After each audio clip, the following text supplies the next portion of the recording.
আসসালামু আলাইকুম রহমতুল্লাহি ওবরকাতুহু। সম্মানিত দর্শক, ইনকিলাব মঞ্চের মুখপাত্র জনাব ওসমান হাদি আততায়ীর গুলিতে মারাত্মকভাবে আহত হয়েছিলেন। আহত হওয়ার পর পুরো দেশ জাতি তার জন্য আর্তনাদ করে উঠেছে। তার প্রতি মমত্ব এবং ভালোবাসা, বলতে গেলে যারা তার দ্বারা ক্ষতিগ্রস্ত ছিলেন তাদেরকেও নিশ্চুপ করতে বাধ্য হয়েছে। পুরো দেশ এবং জাতি তার প্রতি যে সহমর্মিতা জানিয়েছে, ভালোবাসা জানিয়েছে, তাকে যেভাবে মানুষ দোয়ায় অন্তর্ভুক্ত করেছে, সাম্প্রতিক সময়ে কোনো একজন ব্যক্তিকে নিয়ে এভাবে ঐক্যমত্য হয়নি। যেভাবে তিনি আহত হয়েছেন, নর্মালি এই ধরনের আহত রোগী বাঁচে না, এবং তিনি এখনও পর্যন্ত বেঁচে আছেন। ঢাকা মেডিকেল থেকে তাকে এভার কেয়ারে নেওয়া হয়েছে, সেখানে অপারেশন করা হয়েছে। এভার কেয়ার থেকে আবার তাকে সিঙ্গাপুরে নেওয়া হয়েছে উন্নততর চিকিৎসার জন্য। তিনি এই যে এখন পর্যন্ত যে বেঁচে আছেন, সম্ভবত মানুষের দোয়ায় মহান আল্লাহ রাব্বুল আলামিন তার দিকে ফিরে তাকিয়েছেন। তার অনেক সুকর্ম, ভালো কর্মগুলো সামনে চলে এসেছে তিনি আহত হওয়ার পর। ইতিপূর্বে তাকে একজন রাফ অ্যান্ড টাফ মানুষ হিসেবে মনে হতো। অনেকের কাছে তার অনেক বক্তব্য আপত্তিকর মনে হতো। অনেকে তার প্রতি বিক্ষুব্ধ ছিলেন। কিন্তু সেই হাদি যখন গুলিবিদ্ধ হলেন, যখন আমরা জানতে পেলাম যে তিনি ব্যক্তিগত জীবনে সৎ, তিনি তার কর্মী এদের প্রতি এতটা দয়ালু যে তাদেরকে খাওয়ানোর জন্য তিনি না খেয়ে থাকতেন, তাদেরকে শোয়ানোর জন্য তিনি নির্ঘুম থাকতেন, এবং he was never a ambitious man, he was a pious, একজন ধর্মভীরু মানুষ। ওই যে উল্টোপাল্টা কথাবার্তা বলতেন, ঝাঁকে ঝুঁকে দিতেন বা জোরে জোরে বিদ্রোহী কবিতা আওড়াতেন, এগুলো তার একটা স্টাইল ছিল। কিন্তু তার ভিতরে একটা অসাধারণ সুন্দর মনুষ্যত্ব বোধ কাজ করেছে। ফলে তিনি সেই কোন মঞ্চের লোক, কোন মতের লোক, পথের লোক ইত্যাদি সব কিছু ভুলে গিয়ে একজন ওসমান হাদি, যিনি কিনা জুলাই আগস্ট বিপ্লবের একজন অগ্রনায়ক ছিলেন এবং গত 14টি মাস ধরে এটি রাজনীতির স্বপ্ন বাস্তবায়নের জন্য চেষ্টা করে যাচ্ছিলেন। তার সেই কর্মের প্রতি মানুষ যখন সহমর্মিতা প্রকাশ করেছে, ঠিক সেই সময় বাংলাদেশের চিহ্নিত কতগুলো দুষ্ট চক্র, তারা এই সেই ওসমান হাদির যে আহত শরীর, তার রক্ত ইত্যাদি নিয়ে যে নোংরা খেলা শুরু করেছে। এই নোংরা খেলার ফলে পুরো রাজনীতিটা এখন অশান্ত হয়ে পড়েছে। প্রথমেই যেটা বলতে হয় সেটা হলো যে এই হত্যা প্রচেষ্টার যে দায়, এটি প্রথমে চাপানোর চেষ্টা করা হলো মির্জা আব্বাসের উপর, এরপর বিএনপির উপর, এরপর আওয়ামী লীগের উপর চাপানোর এখন সর্বচেষ্টা করা হচ্ছে।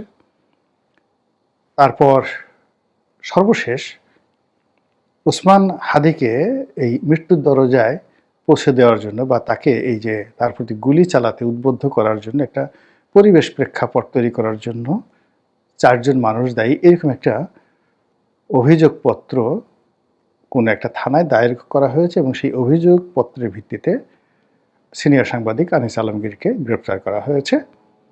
বলা হচ্ছে যে আনিস আলমগীরের মতো যারা লোকজন রয়েছেন তারাই নানা সময় জনাব ওসমান হাদিকে ব্যক্তিগতভাবে আক্রমণ করে, তার বিরুদ্ধে নানা রকম ন্যারেটিভ তৈরি করে তাকে একজন বিরক্তিকর মানুষ হিসেবে পরিণত করে তাকে এই মৃত্যুর দরজায় ঠেলে দিয়েছে। আমি ব্যক্তিগতভাবে জনাব ওসমান হাদিকে নিয়ে উনি আহত হওয়ার আগ পর্যন্ত কখনো একটা টু শব্দ উচ্চারণ করিনি এবং তার ব্যাপারে আমার কোনো আগ্রহই ছিল না কখনো। আমি আমার মতো করে কাজকর্ম করেছি। কিন্তু যখন তিনি আহত হলেন তখন আমি তার সম্পর্কে যে সকল ভিডিও দেখলাম, কথাবার্তা বললাম, এই আগে যেটা হলো যে অন্য সব মানুষের মতো আমিও তার প্রতি সমব্যথী হয়ে গেলাম।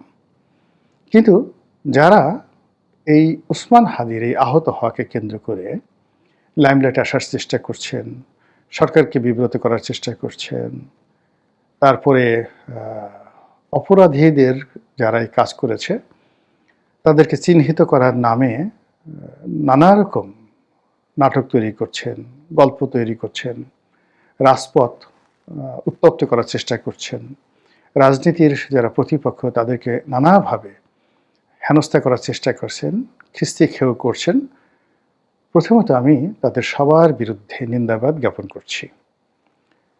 দ্বিতীয়ত, এই সকল মানুষ যারা রক্তের উপর নিজেদের লোভের প্রাসাদ নির্মাণ করে, অন্যের জীবনকে পুঁজি করে যারা ক্ষমতার লোভ করে, যারা এইরকম একটা হৃদয় বিদারক দৃশ্য, সেই হৃদয় বিদারক দৃশ্যকে পুঁজি করে তারা ফায়দা হাসিলের ধান্দা করে, এই সমস্ত মানুষ সরাসরি আল্লাহর গজবের দ্বারা আক্রান্ত হয়ে থাকেন। আমরা অতীতে আমাদের মহান মুক্তিযুদ্ধের সময় দেখেছি, আমাদের স্বৈরাচারের বিরুদ্ধে আন্দোলনের সময় দেখেছি, আমরা বিভিন্ন ক্ষমতাধর মানুষের পতন দেখেছি, বহু সম্মানিত মানুষের অসম্মান দেখেছি, বহু ধনী ব্যক্তিকে দেউলিয়া হতে দেখেছি, বহু স্বাস্থ্যবান মানুষকে রোগাক্রান্ত হয়ে, প্যারালাইজড হয়ে, পঙ্গু হয়ে, পচে গলে মরতে দেখেছি। এই জীবনের যে উল্লাস, এই জীবনের যে দম্ভিকতা, সেটা ক্ষমতার হোক, জীবনের হোক, যৌবনের হোক, তা খুবই ক্ষণস্থায়ী এবং আপেক্ষিক। আমরা প্রায় সবাই, হাতে গোনা দুই একজন, তারা সামনে আসছে না, সবাই ভুলে গেছি যে আজ থেকে 15 মাস আগে 2024 সনের July, August, September, June July মাসে আমরা কেমন ছিলাম। আমরা ভুলে গেছি যে আমাদের ওই সময় অর্থনৈতিক অবস্থা, মানসিক অবস্থা, রাজনৈতিক অবস্থা কেমন ছিল। আমরা যে এখন সবাই তিড়িং বিড়িং করে লাফাচ্ছি, দম্ভ দেখাচ্ছি, মিথ্যা কথা বলছি, রাষ্ট্র ক্ষমতাকে ব্যবহার করছি, রাষ্ট্রীয় অর্থ লুটপাটের চেষ্টা করছি, ঘোর দুর্নীতিতে আকণ্ঠ নিমজ্জিত হয়ে যাচ্ছি এবং আমাদের প্রতিপক্ষকে সাবেক স্বৈরাচার, ফ্যাসিস্ট হিসেবে যাকে আমরা গালাগাল দিই, সেই আওয়ামী লীগ সভানেত্রী শেখ হাসিনার যে সকল দোষ ত্রুটি আমরা সেই গত 15 বছর যাবৎ বলে আসছি এবং এখন যেগুলো আমরা আরও 100 গুণ ফুলিয়ে ফাঁপিয়ে বলছি, তার চেয়েও মর্মান্তিকভাবে, নিষ্ঠুরভাবে আমরা এই গত 14 মাসে যে সকল অপকর্ম করেছি এবং করে যাচ্ছি, তার পরিণতি নিঃসন্দেহে খুব দ্রুতই আমাদের দিকে চলে আসবে। আমাদের এই ক্ষুদ্র জীবনে আপনাদেরকে একটু স্মরণ করাই দিচ্ছি। দেখুন তো, স্বাধীনতার পরে যারা দম্ভ দেখিয়েছিল, সর্বহারার পার্টির নামে যারা সারা বাংলাদেশের হাজার হাজার মানুষকে খুন করত শ্রেণী শত্রু নিধনের নামে, একজন সর্বহারার লোক আছে? তাদের সুন্দর পরিণতি হয়েছে বলতে পারেন? নাই।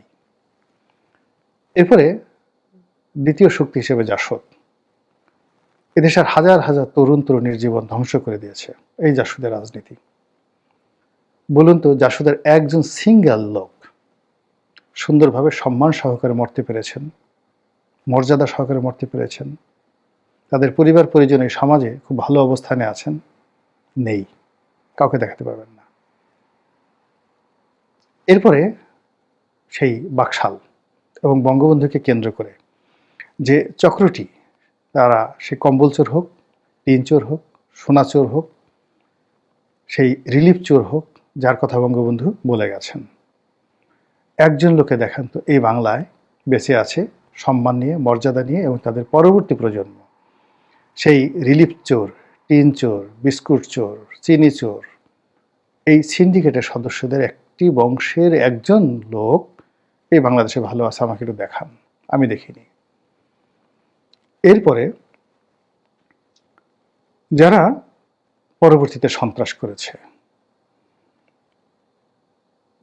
সেটা সেই এরশাদ জামানায় হোক, কিংবা সাত্তার সাহেবের জামানায় হোক, কিংবা শহীদ প্রেসিডেন্ট জিয়াউর রহমানের জামানায় হোক, যারা রাষ্ট্রের সঙ্গে বেইমানি করেছে, তাদের যারা নিয়োগকর্তা তাদের বিরুদ্ধে বেইমানি করেছে, বিদেশি শক্তির প্রতিভূ বা এজেন্ট হয়ে দেশের বিরুদ্ধে কাজ করেছে, সেই 75-এর 15 আগস্ট থেকে 1991 সন পর্যন্ত একজন সিঙ্গেল লোক দেখান ভালো আছে, দেখাতে পারবেন না।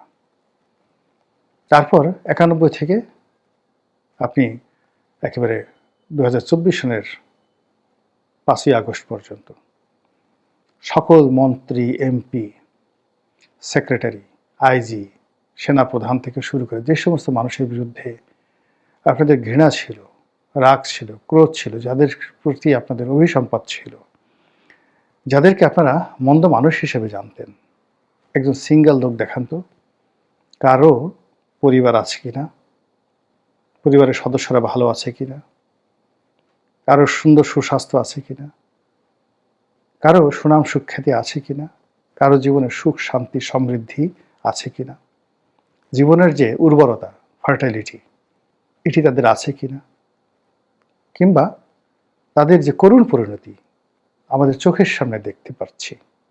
প্রত্যেকটি মানুষের, একটা সিঙ্গেল লোক কেউ ভালো নেই। তো এত উদাহরণ থাকা সত্ত্বেও এই গত 14 মাসে আবার সেই পিপীলিকার পাখা হয় মরিবার তরে। তা আমাদের মধ্যে আমরা যারা পিপীলিকা হয়েছি আবার উড়তে চাচ্ছি, সেই বিখ্যাত কবিতার মতো পিপীলিকা জেদ ধরছে উড়বেই, বনের দাতাল শুয়োর রাজাসনে বসবেই, সেই বিখ্যাত কবিতা। সেই কবিতার মতন করে আমাদের যে সমাজে উন্মত্ততা চলছে, সেই উন্মত্ততার শেষ পরিণতি ভালো হবে না, কোনো অবস্থাতেই ভালো হতে পারে না। কিন্তু তারপর আমরা কিন্তু দম্ভ দেখিয়ে যাচ্ছি এবং অপকর্ম করে যাচ্ছি।